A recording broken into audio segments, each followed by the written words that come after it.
All right. Yes, sir. You don't know what it is, man. It's your boy, Bad Guy JB, and we back with another AfroBG, man. It's an episode today, but before that, anyways, I got to shout out to my co-host Tokes, Big Tokes. What's going on? What's up, Big Tokes? It's been a little while. It has, bro. I don't know what you been on, my guy, but we back at AfroBG. Listen, man, we got a special guest today, man. Listen, we about to talk money. And this is absolutely special because this is something that's a little bit different than what we normally talk about. You feel me? It's money, so it's apparently it's going to be an interesting subject matter, and it's big money too. It's big money, no be small money. But anyways, before we continue, man, we gotta give a big shout out to my big boss. You see what I'm saying? Big boss, Brett, in the building. What's up, Big Brett? How you? Man? I'm blessed, brother. Good to have you in the show. Appreciate y'all having me today. And then for the full thing is Brettson Holcomb. If you're more on the professional LinkedIn side and you're searching, you want to check the track record. For few people who are on social media, and we know that's where most of you people are watching, is Brett EBITDA. Okay. Right. Before we even continue, bro, I had a question about the actual EBITDA.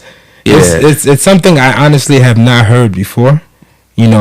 I know I'm a bit negligent to some of these things, but that's the point of you being on the show today, to give us a little bit of a briefing, and then maybe we can learn a little bit more over time. But please, Brett, explain this EBITDA thing to us, please. I don't know what it is. What is it? Okay, that's fair. So EBITDA is expenses before interest, taxes, depreciation, and amortization. Essentially, it's the metrics that small businesses use to determine value.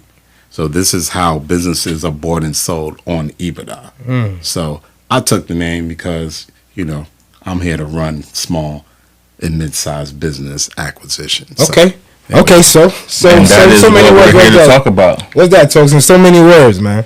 In so many words, it's buying small businesses. I think the trend, like let's just say in pop culture and culture in general, is that people are focused on being the entrepreneur who comes up with the brilliant idea in the middle of the night, and he bootstraps or he raises some funds in Silicon Valley, and then he makes it big, and people kind of skip over the other opportunities to be an investor in buying small businesses and buying businesses for cash flow. At least that's as far as I understand it. Okay. So let's say somebody's interested and it's just like, all right, I've tried. Actually, you know what? This is me, right? Okay. I've tried the entrepreneurship thing. Some things have worked, modest success, but not the true success, full success that I've been looking for.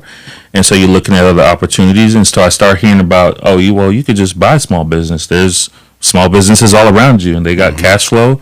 Yep. Sometimes you have owners who are maybe trying to retire, and if you're a small business owner, you're trying to retire, and you haven't built up, let's say, a succession plan in terms of somebody who's going to take over the small business for you. You have to sell, and you're going to sell to somebody who is interested in buying small businesses. So, like, my main question is that how do you start and go about buying a small business?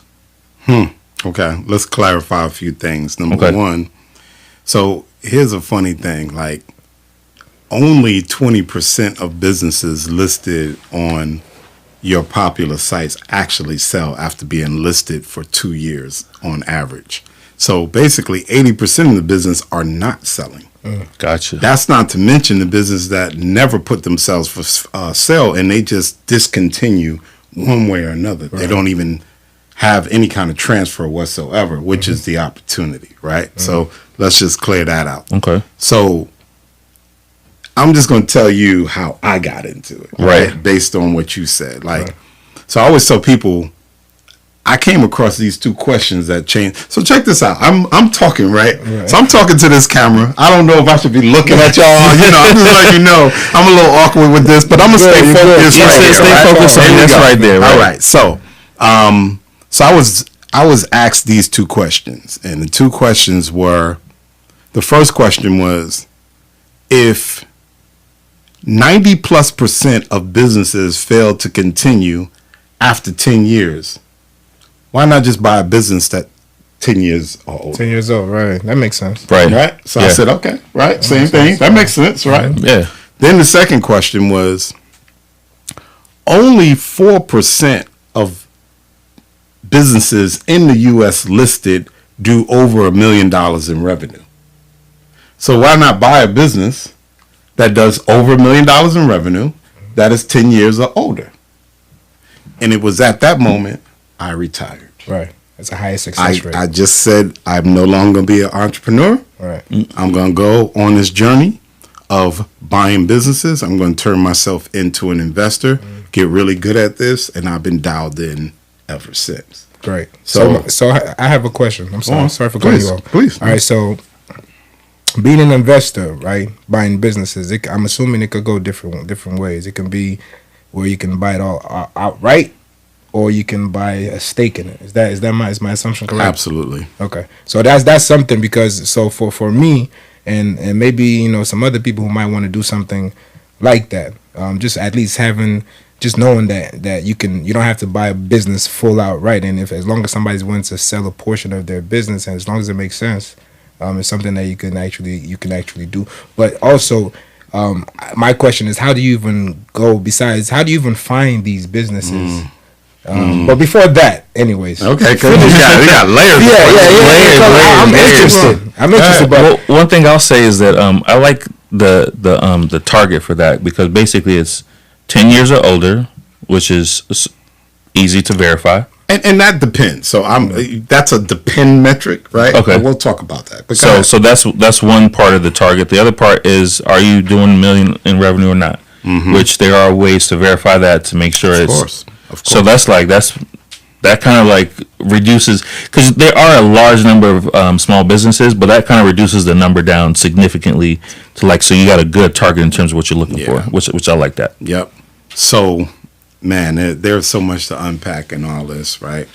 So I'll tell you what I look at, right? But there are so many segments of how you could look at this. So me personally, the way I cut my teeth in business is basically in the physical space, right? Physical stores, so on and so forth. I like brick and mortar businesses. I like service business. I like product businesses, right? So right now I'm dialed in more so to service business. I want old school plumbing, HVAC, right? These businesses are essentially, recession-proof businesses. They're actually something you're always going to, if you have a home, commercial space, what have you, they need to be serviced. You need them landscaped, you need whatever. They're always going to be around, right? So that's the first thing. I narrowed my focus to answer your question, right? So that shrunk the market dramatically. Right? So then I identified my seller, who do I want to buy these from? So who are the best people to buy this from? So let me give you a couple of statistics so it helps you kind of organize your thoughts. So right now, currently, there's over 50 million baby boomer age people expected to retire in the next 10 years, right? Yes. Yep. Out of that, 12 million or so of them own small businesses. Those 12 million businesses, right? Obviously, they fluctuate. Everybody's not doing over $1 million, but that total equates for $10 trillion of businesses that one way or another are going to be transferred. Right. One way or another, whether they give them to their kids, whether someone comes, private equity, whoever, somebody's getting that business. Someone's going to transfer that business. So that is $10 trillion. Right. In the next 8 years. Right. You couple that with the fact that y'all are asking me these questions. 99% of people know nothing about this, right? So everybody's crypto, real estate, stocks, and all the other startups, apps. Whatever, anything, Airbnb, whatever, all the sexy sizzle stuff. Right. But meanwhile, there are more businesses for sale than there are buyers. It's crazy, right? So that's crazy. So I'm trickling down to answer some of your questions. So you asked me, well, how do you find these? Well, my answer is very carefully, right? Does KFC tell their secret formula of how they make not the secret sauce, right? But no, I specialize in off-market deals. I look for things that are not published like on a site. There's a site, I'll give you some, there's a site called Biz Buy Sell. It's the biggest site for buying, in particular, like more brick and mortar type businesses, right? Offline businesses, we call them, right? There's a site called Flipper that sells online businesses, right? Gotcha. So for me, the online businesses, I'll get to those, right? Because again, going back to my persona, right? Yeah. I'm looking for people looking to retire. Yeah. Right? Most of them do not have online businesses. That's true. Right? They need to retire. Think about it. Their kids want to be YouTube stars. Right? Yeah. Right? They want to do everything else except run their dad's heating and air business. Right? That's the last thing I know a few people like that right now. It's crazy. I bet you do. And we can talk about it. Actually, I know a few people. That's crazy. Yeah. Okay. Good. We're getting your mind working, right? So when you look at it like that, you start looking at this opportunity. Remember, I said $10 trillion. Right? Remember, I said there's a marketplace of people. There's more product than there are buyers. Right. And especially now in this uncertain market where there was an influx of money coming in the last few years, right? Yep. From the various things that happened from COVID to so on. Right. This booming economy from 2010 up was, on its way up, and then now it's settling down. Right. So now what happens to people by human nature, they start settling in, right? They don't want to take as many chances. Right. So some people who were even in the market trying to roll the dice decided that now's not the time because people contract when a market is tight. Yep. Right? Absolutely. When really you should expand when the market is contracting. Yeah. And so I just happened to find an asset class that was wide open, that there are way more opportunities than there are competition. Yeah. It's crazy. Right? And as a result of that, what happens? So I'm sorry, I'm going to land this plane, right? We're landing this plane. Yeah, take it time. So what happens is when you look at that from an economic standpoint, it's like, oh, okay.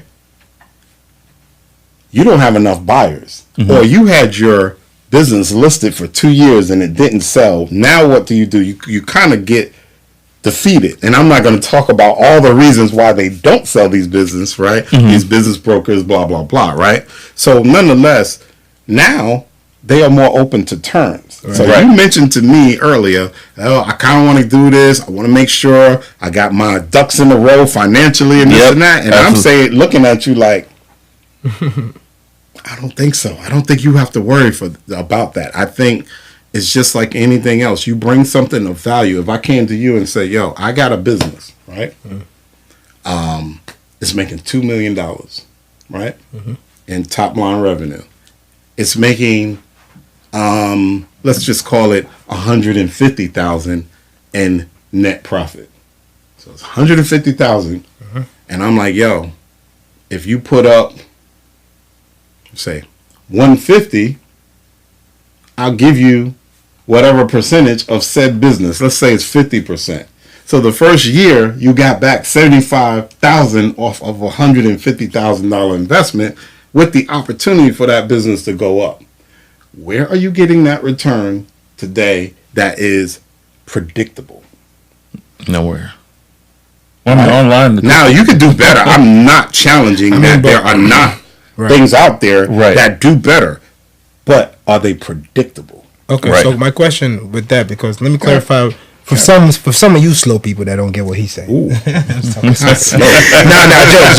don't go for me. But no, seriously, from what I got from that, anyways, was with of course do your due diligence where the business is about 10 years or so. Everything that you mentioned previously, basically, and now you have this business where it's at 150 and you purchase it. And you have somebody. No, you put 150 down. It's making 1.5. Oh wow! So literally, you might pay. Let's just go. So that EBITDA number, right, is basically that number that is the net. I'm trying to keep it simple. Okay. Let's just call it net profit. Okay. There's an adjustment, what have you.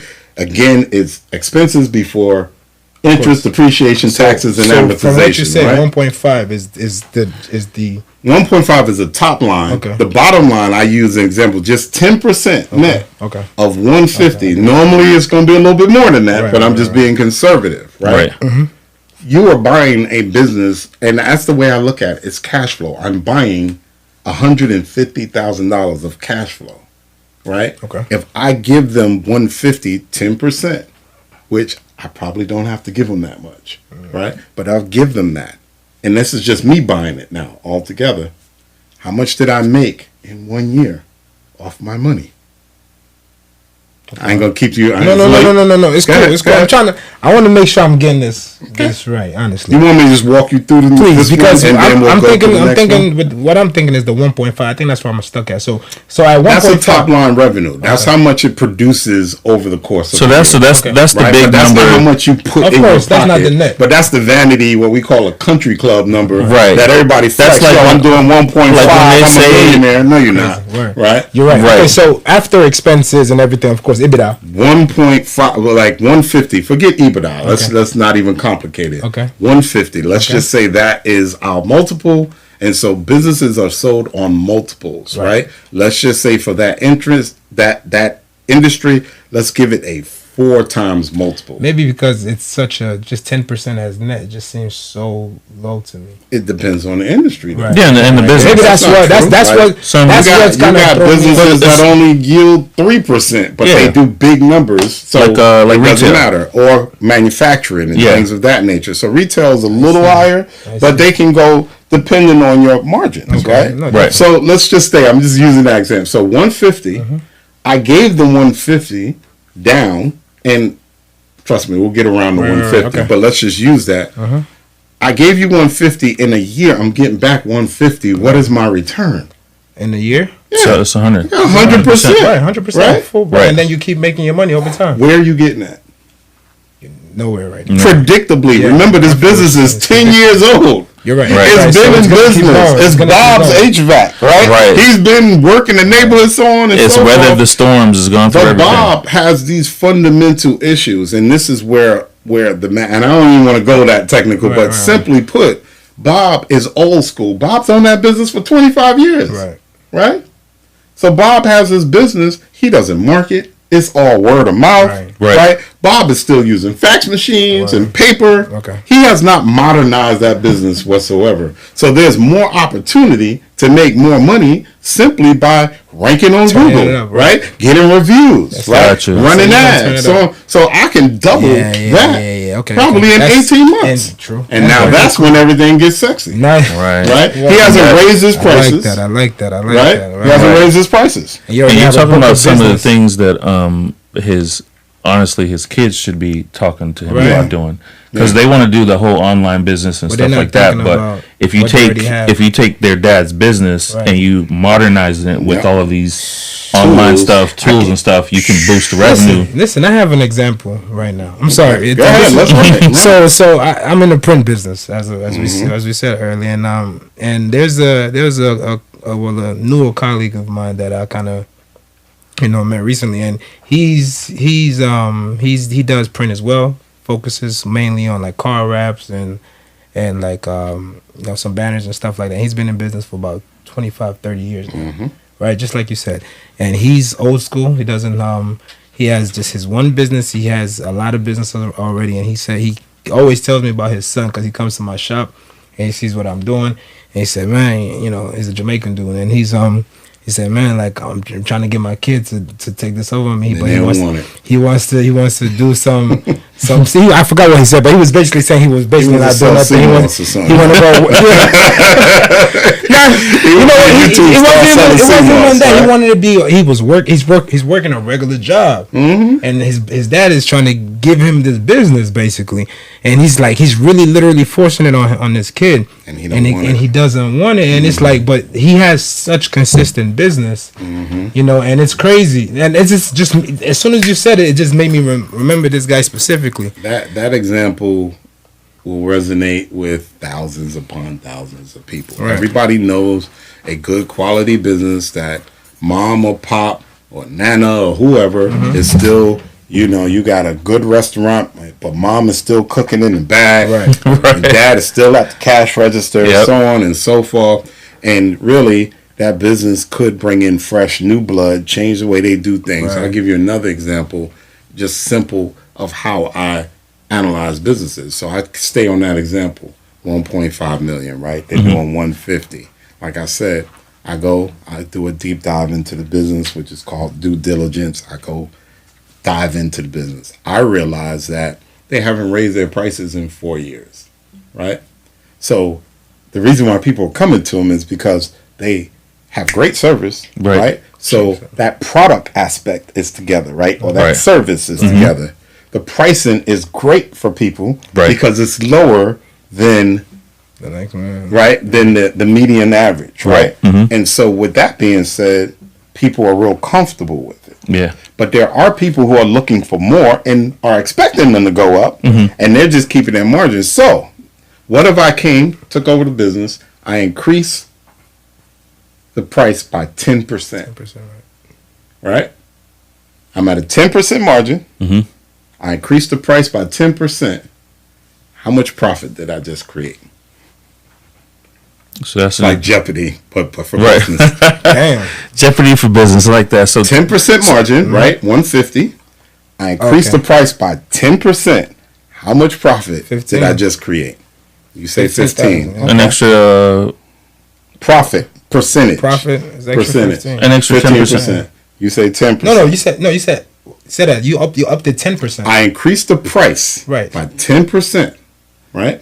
Which means that all I did was increase the price. Nothing else increased, right? So you increased the top line revenue from 1.5 to 1.8, right? 10%, 1.5, 1.65. Sorry. Yeah, 1.65. So now you've got an extra 100. No, you got an extra 15,000 in profit. You're math off, brother. But that's cool.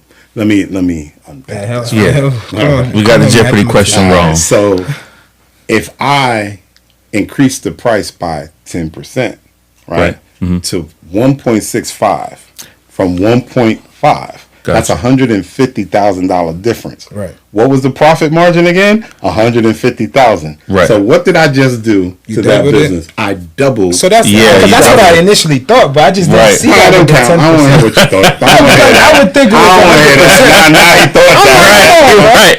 You that is no, absolutely. I got that wrong because I was thinking I was carrying the 10% down to the profit, but we're already at a 10% profit margin. You increase the prices 10%. Margin, the cost is the same. Everything's the same. Right. Just increase. So you just doubled doubled the profit. So now next year, I'm making 300 instead of 150. Listen, man. That's just one thing I did. Right. I see. Okay. I see. Okay. This is making a lot of sense. Man. Yeah. You didn't. This is making a lot of sense, man. Listen, I just might got to gosh darn go buy me a business. I mean, this stuff is so good. It makes so much sense, bro. What's the gonna release this episode? No, you know what? You're right. This stuff is so good. We might not release this episode because it's too good. But you just showed us how to essentially double the profit margin of the business. 10%. Off of just increasing the prices 10%. But that's if the business, of course, is making has basically the same margins that you said. It don't matter. Like if you it's still making more, like if I increased it 20%, it's a 20% margin. It's still 100%. If I increased it 10% and it's 20% margin, I increased it by 50%. Right. The bottom line is I created money. Right. That didn't exist. It really does not matter. Now, obviously, and I didn't have to do much to change my service because the service has already been steady. Right. Mm-hmm. Now, God forbid I add better offers and so on and so. I might go up, or I might say, oh, there's a particular customer I like in this segment. This is the premium customer. They pay the top amount. I'm only focusing on them, and I'm going to grow the business off that top, most profitable customer who's willing to pay me the widest gross margins where I can make all kinds of money. Right. And this is already from something that is already in existence. This is nothing you have to spend your blood, sweat, and tears and years trying to figure out. Like you're skipping that whole product market fit where you're trying to fine tune the service product market fit. I'm Okay. literally buying. I didn't want to get that technical, But that's what I'm doing. I'm buying cash flow. I'm buying product. I'm buying what you already figured out. Right. So you did all the hard work, all the lifting. Like I said, you got to figure this whole thing out. You fill it up with customers. I come 2 years later. Now I want to buy it. That's beautiful. As I'm thinking about this, right? It's just giving me some ideas real quick. But besides my ideas, right? No, seriously. Besides my ideas, I'm just thinking about how deep this is. No, seriously. Like it's something. And I was just thinking about Shark Tank, to be honest. Like this is like investor 101 in a way. It's like not even 101. This might be 102, 103, 104. Because it's like, damn, bro. I never really thought about it. It's so simple. It's really simple math. It's simple math. It's repetition. It's getting into the math and understanding what the opportunity is. But this is just something that we're not necessarily taught, right? You see it all around, right? So let's use the example. And I like to use the Jay-Z example, right? I posted something on Jay-Z and breaking down his wealth, right? So before it was 55% of his wealth was through acquisitions. But the man said, don't study me, study my moves, but nobody talks about the acquisitions. Right. They talk about the businesses, but not, he went out and bought them. So what did he do? He went out and bought Tidal.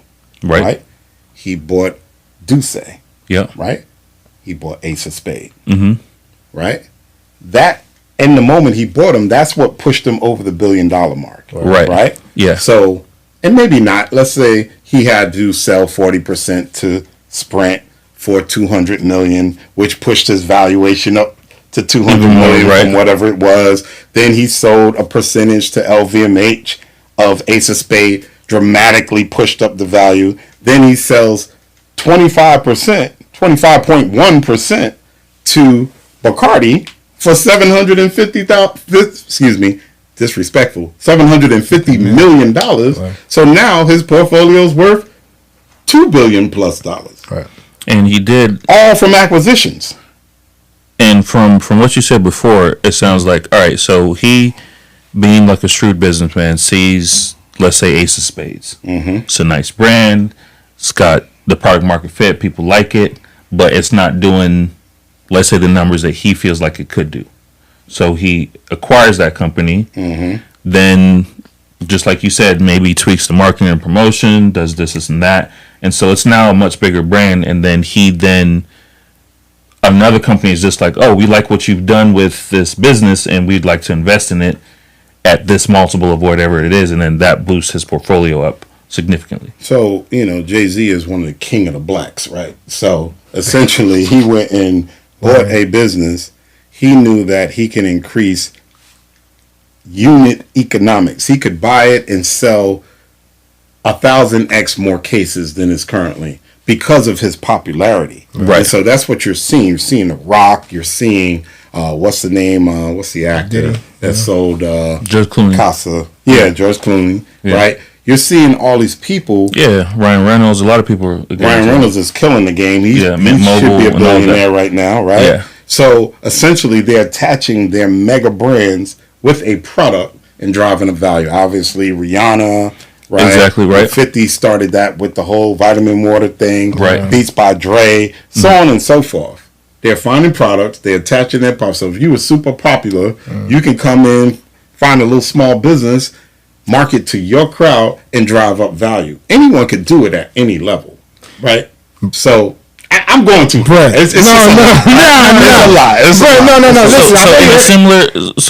Just to kind of make the connection. So in a similar fashion, let's say you're buying Bob's HVAC, and let's say you're one of those influencers on, social media, Instagram, talking to people about I'm real a estate. certain type of, and let's be specific. A certain type of, right. I'm a certain type of influencer where I influence from a geographic standpoint. Right. So where I bought this business in my neighborhood where, it used to be called a super node, right? A node is just someone who was very popular, right? In it, just to simplify it, right? Exactly. And so if I'm popular in my geographic neighborhood, and I bought this and I announced to my crowd in my geographic neighborhood that, hey, I took this over, I get an influx of business because people rock with me. Of course. Exactly.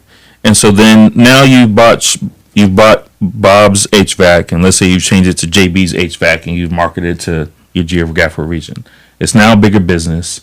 You could now possibly sell a portion of that business to, let's say, one of these bigger companies who typically is private equity or what they call a strategic buyer, who's a much larger player. Who's a large player. Get into that market. Right, because they've seen what you've done with. Yeah, I got you wrong. Look at he's sitting there quiet. Man, I am thinking about so many things. Nah, real spill, because everything he's saying, right? It's like I've seen this happen, but I just did not see it every day. I see it. I've seen it happen. I can't even tell you, like, you know, Ahmed, the owners. Like, I've seen, not just him, but generally, I've seen different people from the club stands, anyways. Yep. Find these places.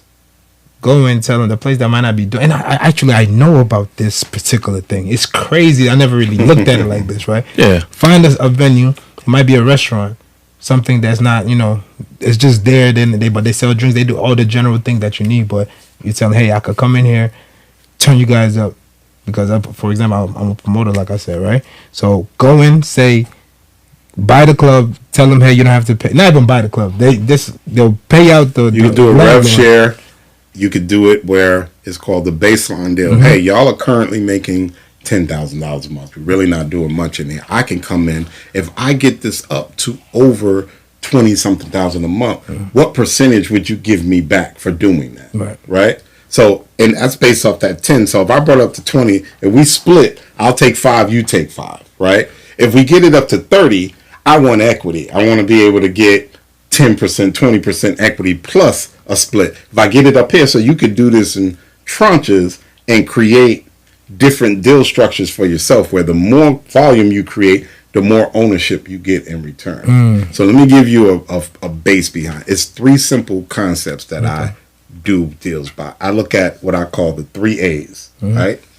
Assets, alliances, and acquisitions, right? Those 3, just think about those 3 things. So your assets are everything and everyone around you, right? So in this case, you're an asset in that example you just used. Your asset is me as a promoter. I bring a crowd, so on and so forth. You are working on an alliance with that owner. So I'm going to align with you, partner with you to drive traffic, drive business for a share.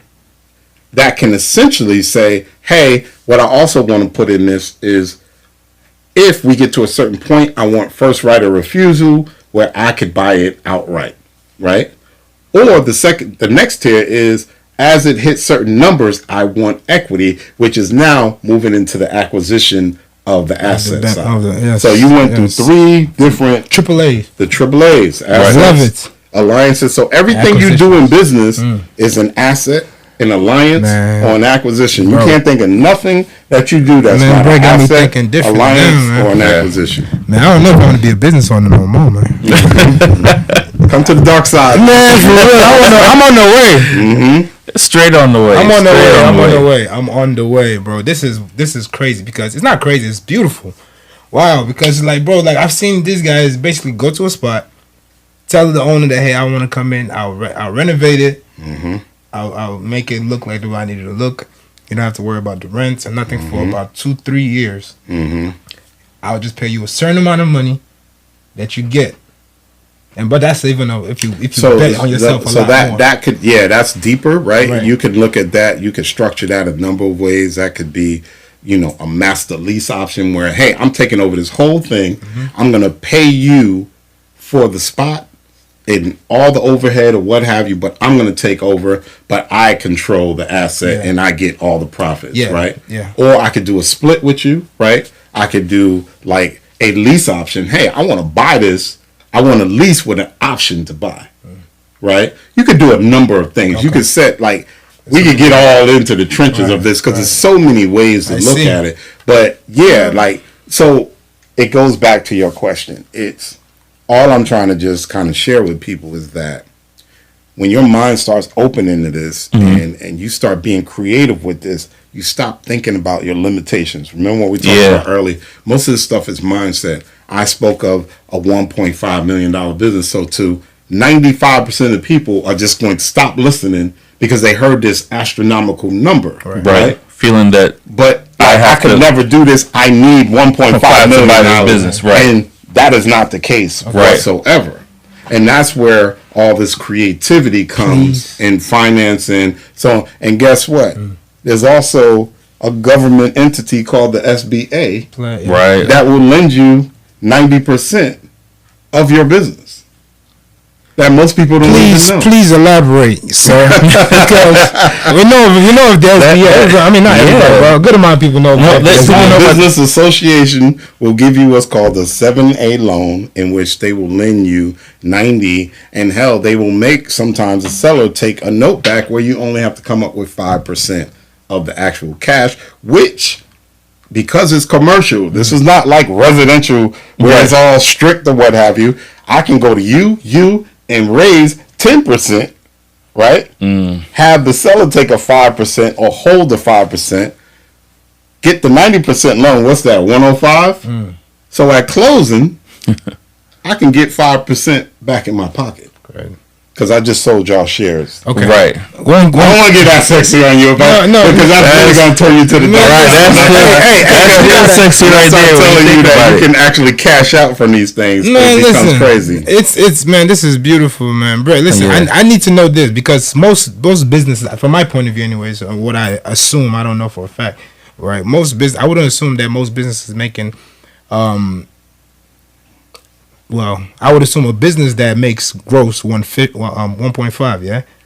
I would assume that at least they should be, from my point of view, anyways. I would they be netting at least. I'll find a way to net at least either half to 40 to at the least. I mean, on the high end, I would say $500,000. You're saying off of 1.5.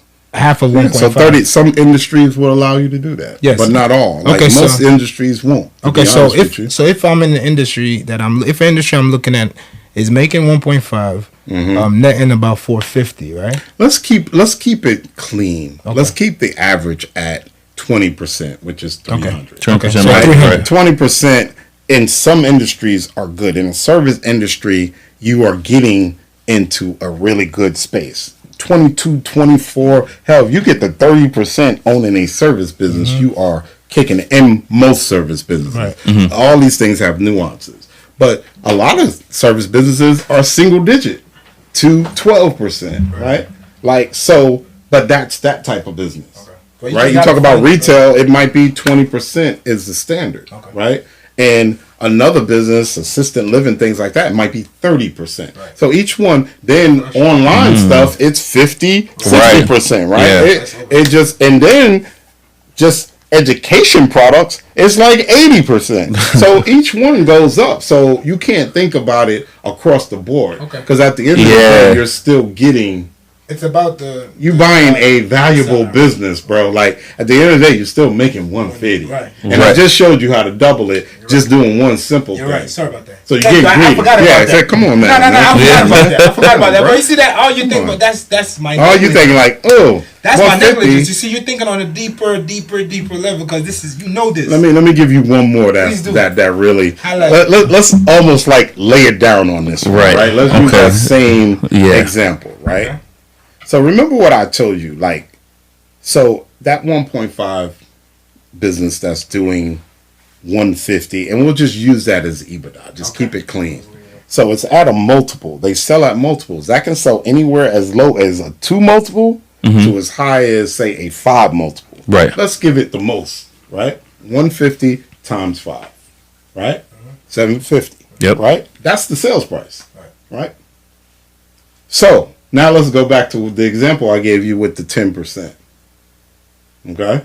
Right? So we increased the price. We didn't do nothing else to the business. Nothing else. We increased the price and we were able to maintain that same trajectory of sales. So we went from 1.5 to 1.65.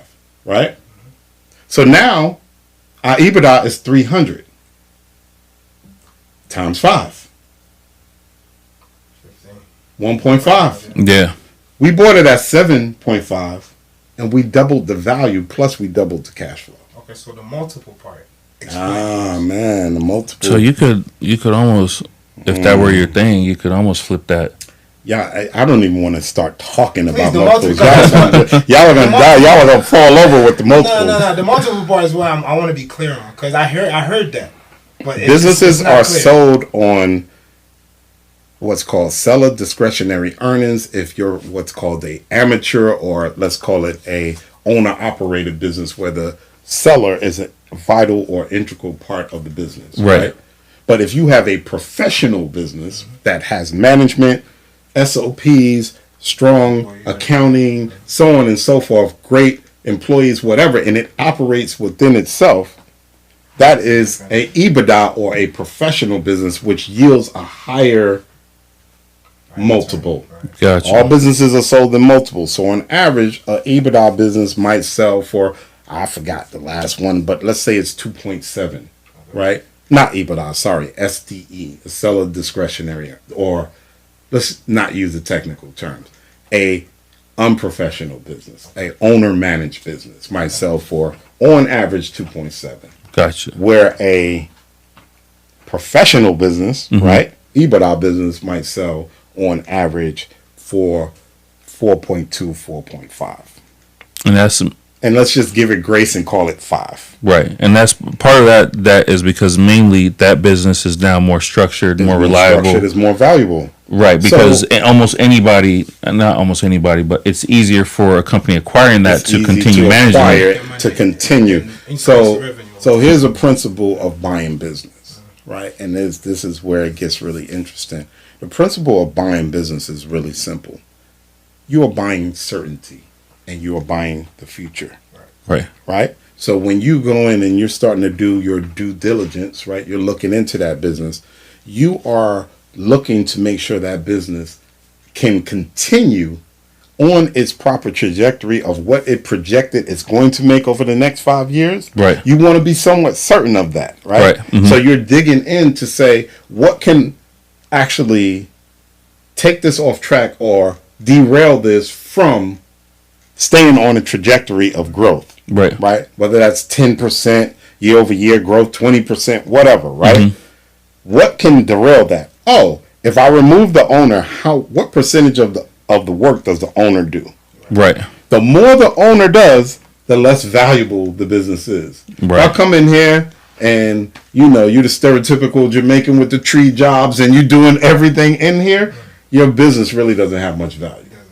I come in here and you have a staff of 5 people in each area and they're doing everything. I can buy that business from you because it's transferable. Right? With you, it's not transferable. I need you to run it. Right. But if it's running by itself, it's transferable. So we're looking for transferable. Right? Which essentially is predictable outcome-based business. So I'm buying certainty.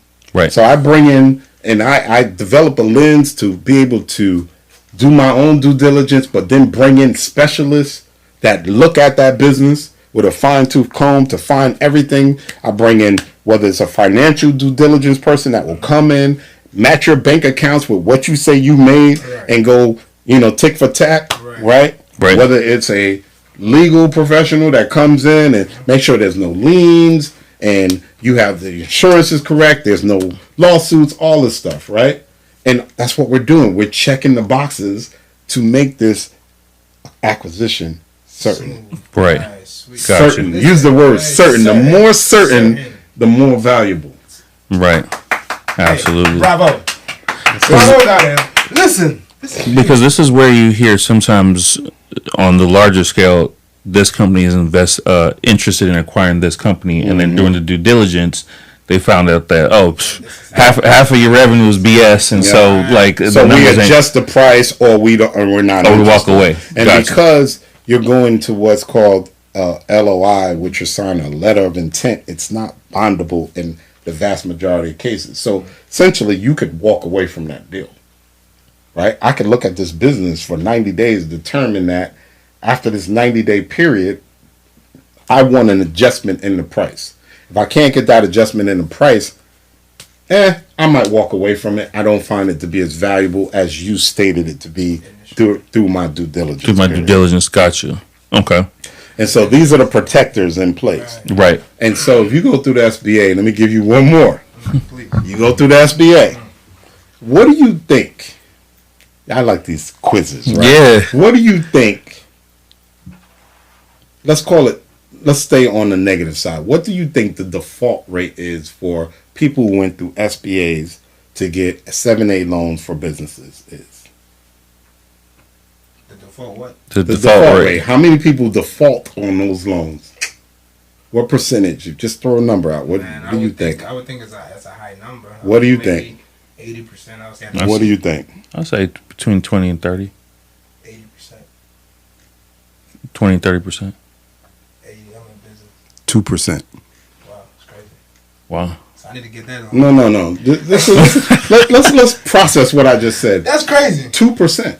Wow. So listen, that means it's saying you have a 98% chance of winning of buying a business using an SBA loan. That's crazy, bro. Now, my question is and those are statistics directly from the SBA. Man, listen, bro. I know what I'm doing next. You gonna call it SBA more? Listen. Now, is that because there are specific requirements within the SBA that you have to follow to make sure that jump through some hoops, so that you're not gonna buy something that you're gonna default on? Their due diligence too. They're looking at the business for you, right? So they're doing all the due. You remember, they're the SBA. They lend money for a living. They have so basically all kinds they of do this. algorithms and all types of checklists that they go off and they can determine. They see the gaps. They see. So it's really hard for something to fall through the cracks. Gotcha. That makes sense. Also, man, that's is there dope. anything that you can? Is there any like So okay, before that, anyways, like, is this this loan from the SBA? Is it per business? Do you have to specify the business and everything that you're trying to purchase? Yeah, so they have certain industries, right? They typically have a limit. It's a threshold of about $4 million, right? And some cases they say 3.75 million is their top exposure, right? So you might buy $5 million worth of business, and they say we're not going to expose ourselves to more than 4 million, but you got like $4 million. And let me tell you one other sexy thing, right? Ready for this one because you like sexy. You just reacting to sexy things all day. I love it. So you buy that business at 1.5. Uh-huh. You get it. You run it year. It does what I say it does. Now it's 1.6, right? Mm-hmm. The next year you find another business, the same business. You go back to the SBA. The SBA will give you 100% loan on the second business because you are in the industry. Mm. I see. You're in the industry. You got the experience. Yeah, I heard your feeling. I know. And listen, I'm only talking about above board stuff. SBA. I didn't get into the creative financing and how you stack deals and how you create, these deal stacks, right? Without using any kind of money or any kind of bank. That's in another whole episode. Okay, one thing that for me, anyways, I have a few businesses, as I've stated earlier when we spoke, but the crazy thing is I've basically self-funded everything. Mm-hmm. As you should. I've self-funded everything. I don't have any loans. I don't have anything. So as I should. So okay, but I'm so interested in these SBA loans. I really am. It's certainty. Like at the end of the day, will I take a 2% default rate, right, for a multi-million-dollar business? Yeah, it's just a simple question. So all those blood, sweat, and years, like I said, you self-funded all these risks you took. It's your risk is dramatically mitigated. It mirrors buying commercial risk. It's like buying an apartment building. Yeah, it's really hard if you buy an apartment building with a certain occupancy rate, right, which they will only lend above, say, 81%, right? It's really hard for that apartment building to default. Yeah, really hard. Right? It's like a tank. You almost have to and so it's the same thing with businesses. If these businesses have been around for a long time, it's really hard for them to default. And what I love about what you said with the SBA is that considering they do this, they see all these businesses, they help with the due diligence because obviously they have a lot of exposure there. They're almost like your partner in this to help you get a business that is not going to add to their default rate. Absolutely. So that's an amazing partner to have. I have internally, a partner that is like the OG of due diligence. Mm-hmm. And so I don't even... Right. I mean, they're going to do what they're going to do. I've never used the SBA because I've done so much creative finance. I don't need them right now. I'll use them, don't get me wrong. But if I use them, then I got to personally guarantee. Right. Again, there's maybe a part 2 to this where we get into creative stuff and how we do this and that, because that's the game changer and it's separated, and that's going to get the people going. Right. You know what I mean? Like, it's going to get them motivated. Cause absolutely. You find out, like, yo, if I find the right deal and I'm in a decent network, you know, with some people who have a couple of dollars, mm-hmm. and I might not even need their money, but if I need it and I can go reach out, you call your man and your man and your man and your girl and da-da-da-da, you can put together money. Mm. It's really that simple. Yeah. Are we going to talk about some fun stuff now? I mean, y'all want to stay on this all day? I thought we was talking about politics, you know? And plus we just got excited because it's just like, you just think of all the possibilities. You need to have like a class or something, because you see, knowledge is power, and this is the kind of knowledge that our people need. Like you know, you even said that earlier, man. They don't teach us these things. No, they don't. They don't. I know. And why would they? I went. Why would they? That's a great question. They didn't teach y'all commercial real estate, right? And people just started kind of fumbling into it, right? This is the same thing. I'll say for me, I'll tell you my story, right? I'll give you a story. Everybody heard of the gold rush of 1849, right? Right. Okay. So in 1849, I think it was like January 20th to be exact, the first person declared that they found gold, right, in that Sacramento area. Gotcha. Right? So word got back out west, right? I mean east, excuse me. So now it's go west, young man. Yep. So if you were in San Francisco or in that area in 1849, the likelihood of you striking gold was super high. Right. Right? 1850, still pretty high, but a whole lot of folks are coming, right? Yeah. 1851 gets a little crowded, right? Yeah. So if you smart and you struck your gold, right? Let me keep going. 1852, oversaturated. 1853, by 1855, it's over, right? Right. Who made the most money in those 6 years? The first few. Okay. Besides them, who then made the money? The people remaining. The people that showed the pickaxes and shovels to the new people sold coming. All the equipment to the people who had a dream. Right. You finally decided in 1854 that, you know what, I've been waiting on this gold and thing. And I hit you upside the head. I sold you a $30 shovel back in those days, which was like $3,000, right? I'm selling you exorbitant numbers and I'm making a killing. Levi's becomes an entity, right? Because they made so much money off of this thing. You know, you got this guy who I forget his name, who basically owns Sacramento. Mm-hmm. He became a billionaire, or his family did, right? That's what happened over the course of that time. Yeah. So now I put myself in that. So what year do you think I'm in? It's not a quiz. I'm in 1848. 1848 before. I'm in 1848 right now. Gotcha. I'm not in 1849 yet because y'all don't know what the hell I'm talking about. Right. Most of your audience is not going to know what I'm talking about. Right. I'm in Now, why would I sit here and sell y'all shoveling picks right now? When I should be selling... When I should be digging my ass, excuse me, bleep, bleep, bleep, for some gold. Right. Right? Absolutely. But, I'm not selfish. Right. I will dabble and sprinkle information as we go along. Right. Right?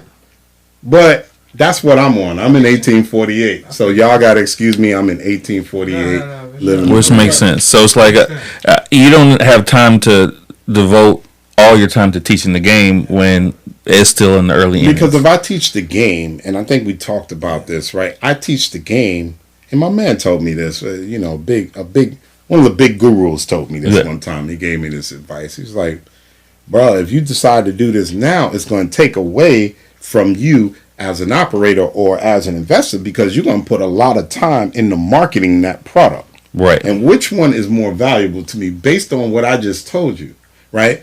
there's a leverage to what I'm doing right now, right? And granted, I create a course, I sell units, whatever, cool, but I still have to put up a lot of energy to market and get you aware of what I'm doing. Yeah. Right?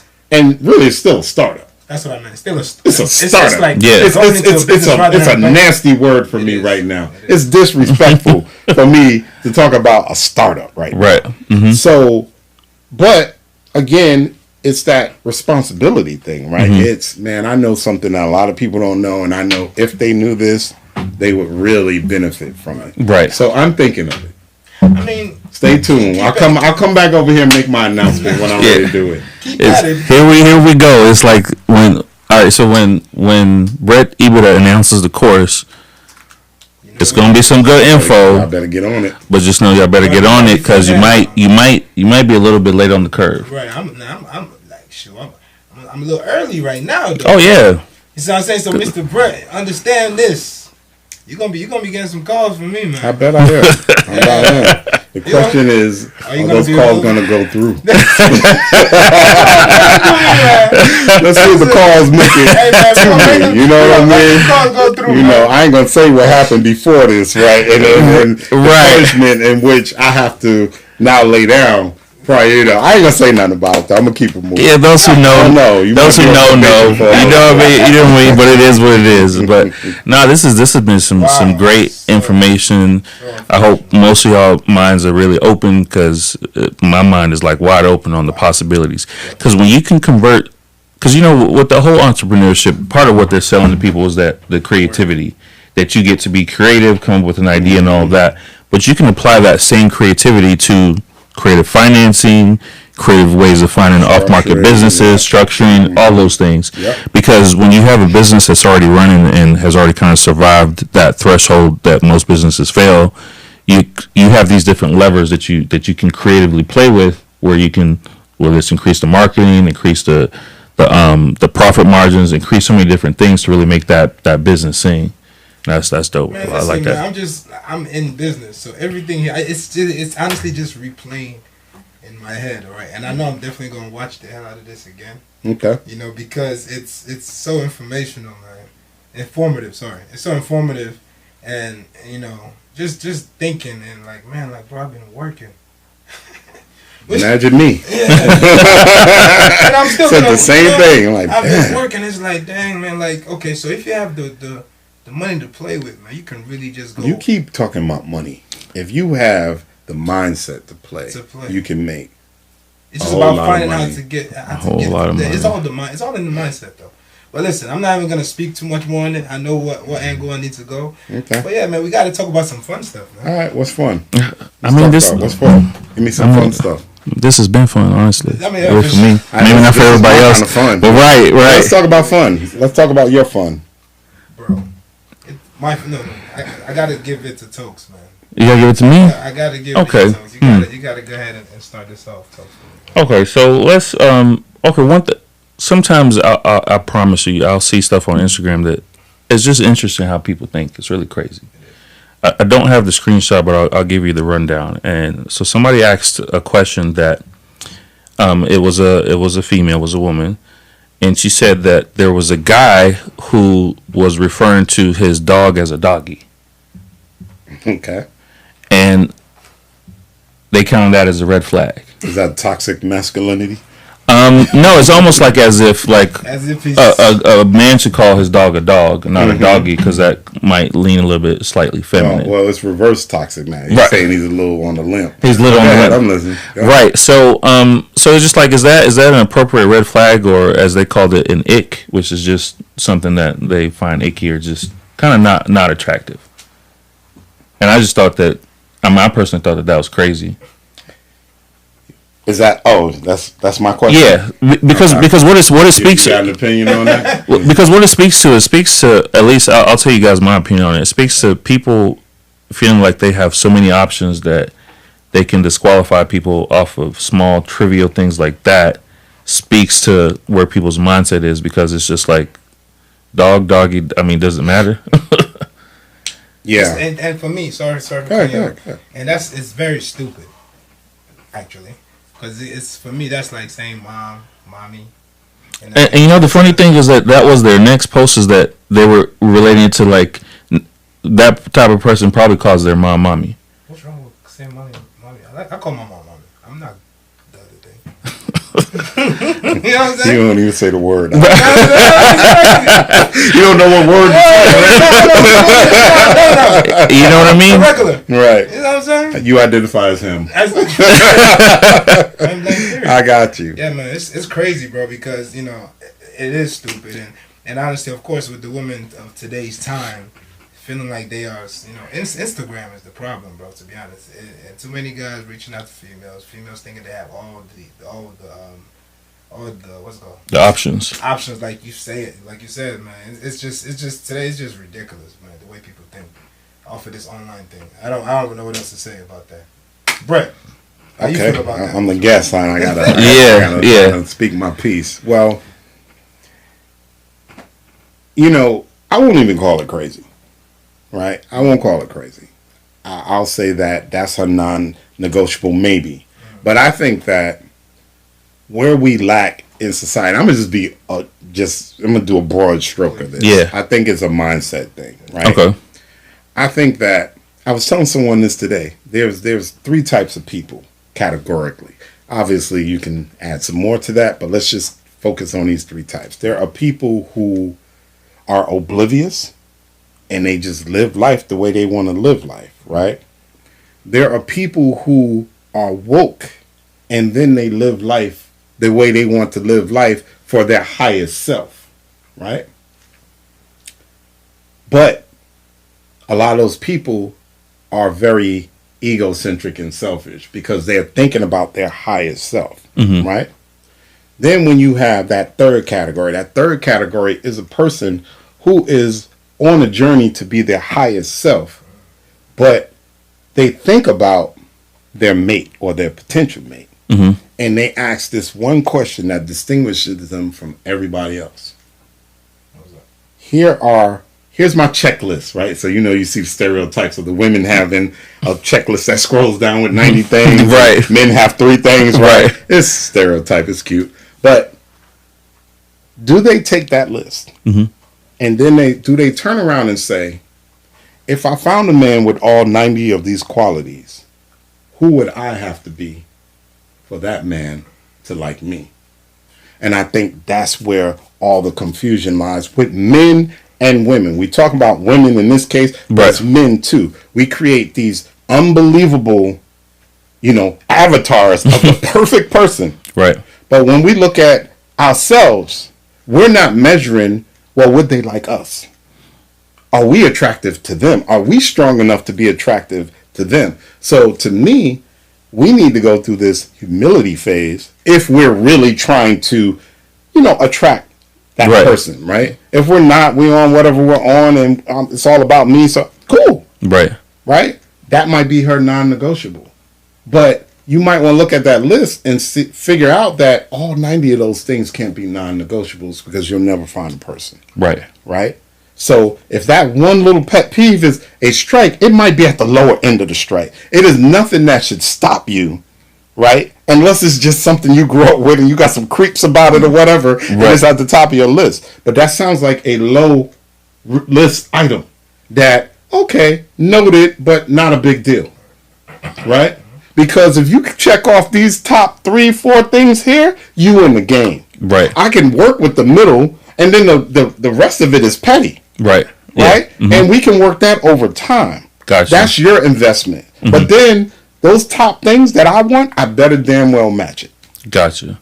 Okay. And that's the way I see it. I just think that we're just not intelligently pairing with one another. We're thinking about ourselves because of Instagram, because of what are these social media outlets.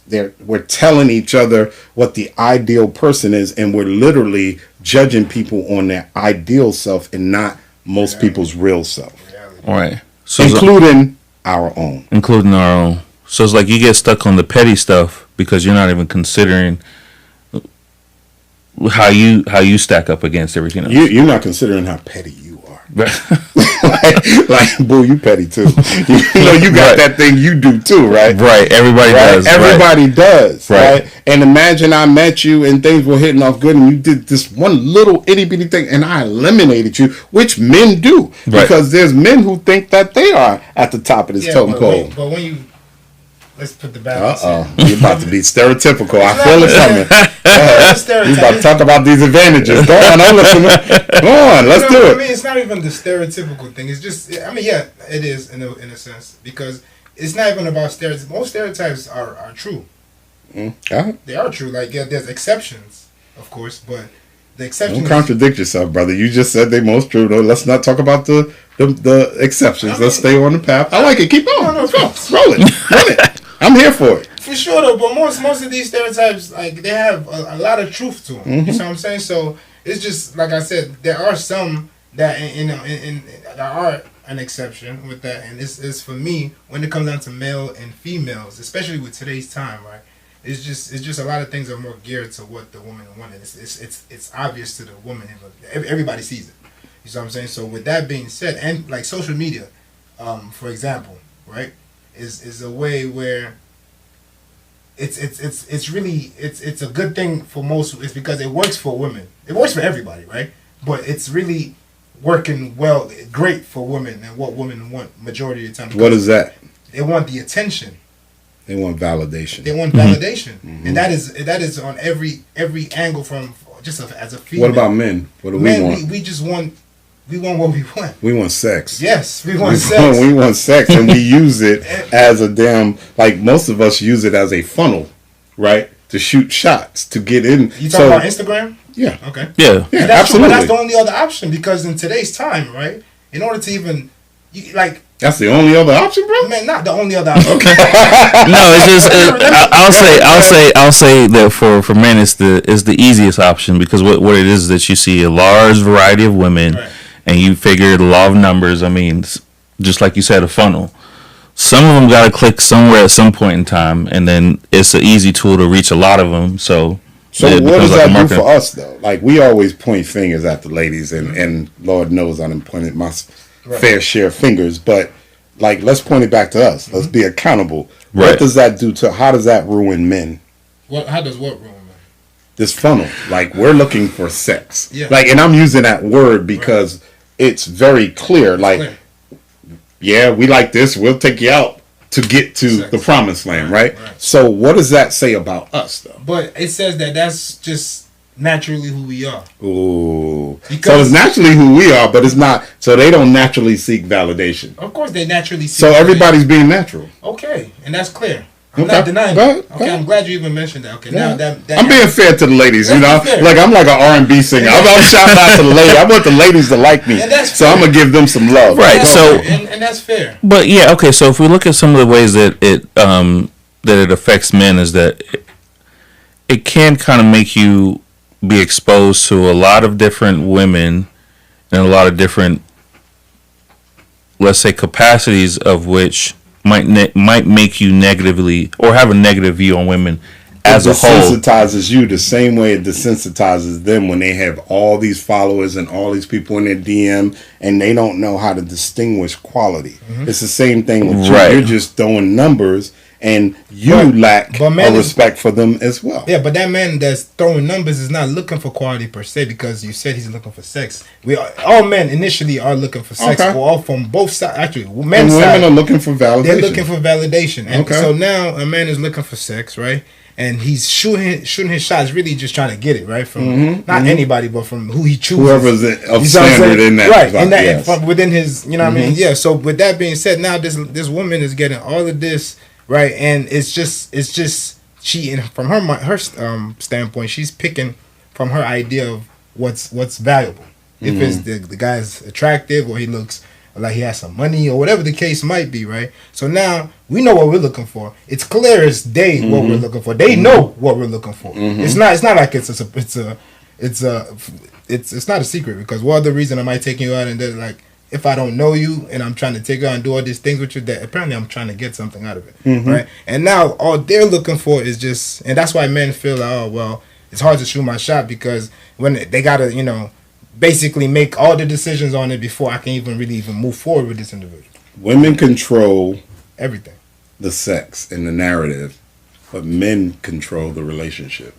Yeah, absolutely. We choose whether we want to be in a relationship or not. Right. That is the difference. So yeah, in the beginning, we are chasing, right? But don't let it land. Don't let that plane land. Because now, most times, men flip the script. And now, oh, I want something more serious. And now the man's like, I'm good. I got what I wanted. Because you valued that thing. And you got to be careful of that, ladies, right? You got to be careful of that. Like, understand your place in all this and what happens. I think the bottom line, the lesson to this, like when we have these men-women conversations, is that we're all desensitized. We have all the stimuli. You can follow 1,000 girls online and see them half naked, half this, half that, whatever. You're desensitized to quality. The same way a woman can eliminate you because your fingernails are dirty. Right. Or you call your puppy doggy or whatever, right? Like, literally, we're getting to this petty state where we've created such a high standard amongst ourselves, but again, we didn't look within ourselves to say, are we really truly of that high standard to be eliminating the things that we think we can, right? Unfortunately, again, there's the other dynamic. Men are based on their ability to produce. Yeah. Right? Women are based on their beauty. Right. Beauty is fleeing. But this is why you see all these surgeries. You see all these things of people maintaining, right? Trying to capture that beauty for as long as possible to keep themselves viable on the market. And then a lot of them are realizing that, okay, I had my fun. I did this. I did that. But I'm not landing that person. There's got to be something else. But they're getting high on the telling pole. And then there's a whole nother graduating class coming in that they have to compare to, because guess what? As we get more successful, we're chasing beauty. That's what we chase. And a lot of people, women don't understand that. Men don't understand that. Women get mature and they want to settle down, and we're not ready to settle down. So there's just all this flux going on. I mean, but then again, it makes me go back to just back in the day when, you know, for example, when people, or the men, even I'm Nigerian, right? So back in the day, I caught that. Right. So back in the day, you know, families were putting like people together in marriages and stuff like that, and that was so much more. From my point of view, it makes so much more sense, because your family was putting you with a family that would, you know, it was structured. You know, now people are just picking and choosing off of the internet, not really knowing of anybody. Even as few as right before the internet really came, you know, blew up. Like, we were more, you know. We were more social. People were in communities that knew each other. Like, you're not talking to somebody that's a million miles away, being stimulated by somebody that's 1,000 miles away. That you can actually, now you can get to them, or you can see them. Everything is so much like right at your hand, and it's at your hands, but it's not at the same time, because it's not real. It's this fake thing that it brings people together. That's not real, because you're all coming from a very, how do I say this? Like your highest and best self, right? From this idea of my best self, which is not real. I call it virtual reality. Reality. There's reality. The person I meet in person, the person after everything is stripped away or what have you. You get the authentic person, and then you have this virtual person that lives online, and you have this personality that you're dealing with. Both, again. This is men and women, because men are doing it too. We're positioning ourselves. We got on our watching this, and we're in this one place, and we take one trip a year and act and use the photo 90 times and spread it out throughout the year. And like, we're all playing. Everybody's playing. We're all playing a game, ways. And it's all a perception game. To your point, right?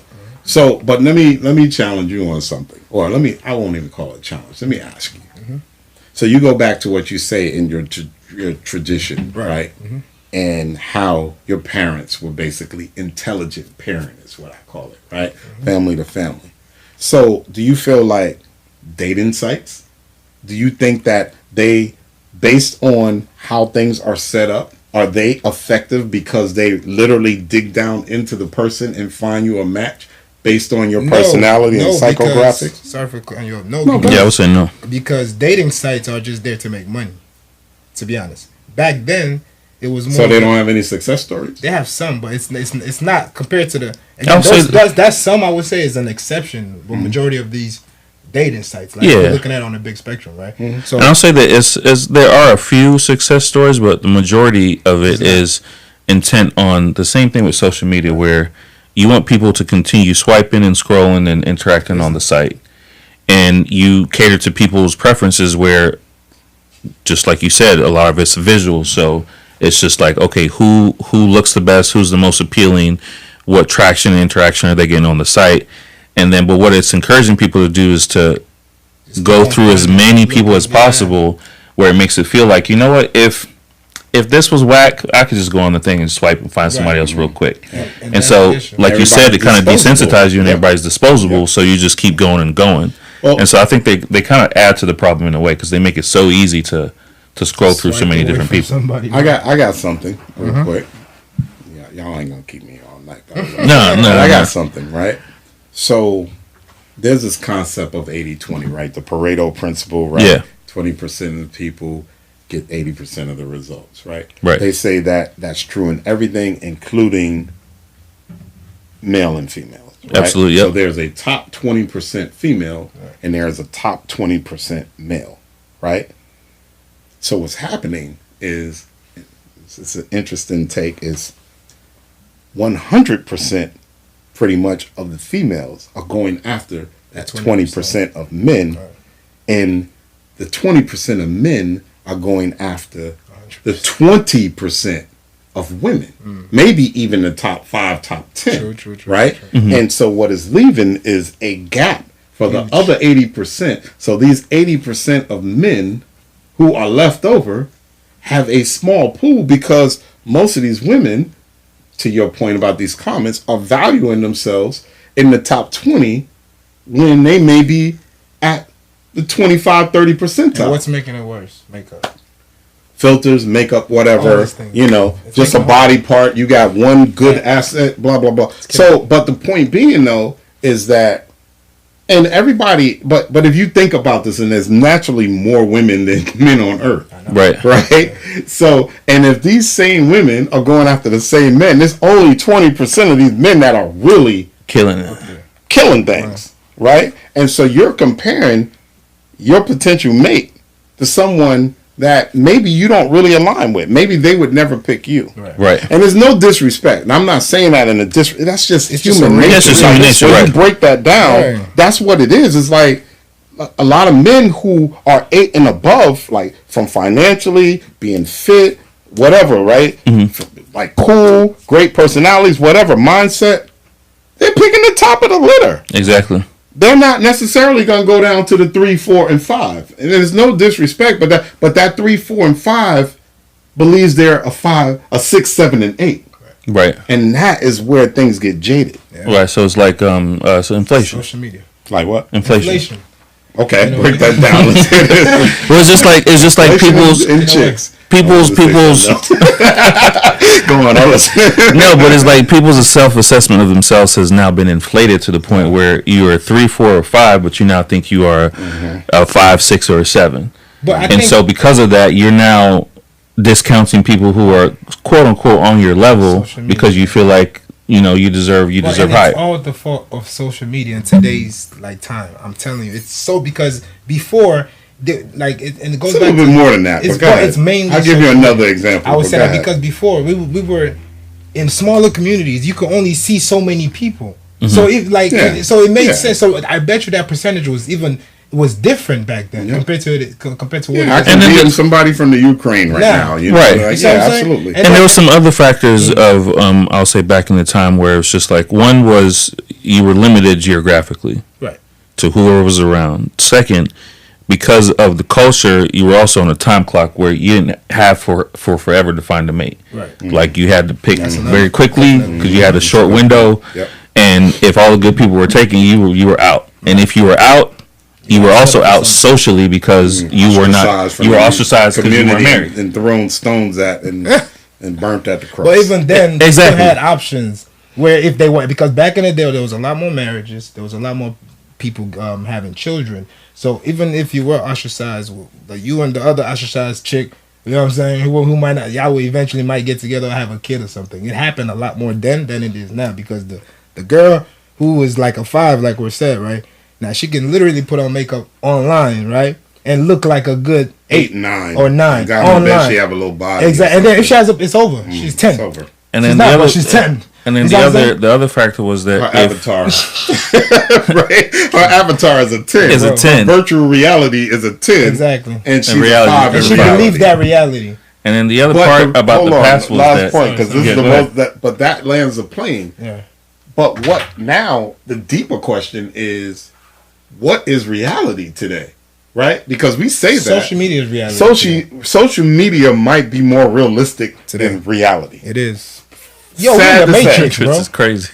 We're in the Matrix. Think about it. Like I see you way more on my screen than I see you in person. Absolutely. Way more. And I make my judgment of you on my screen. And way more and my than in person. and my judgment, my on-screen judgment of you reflects how I'm going to treat you in person.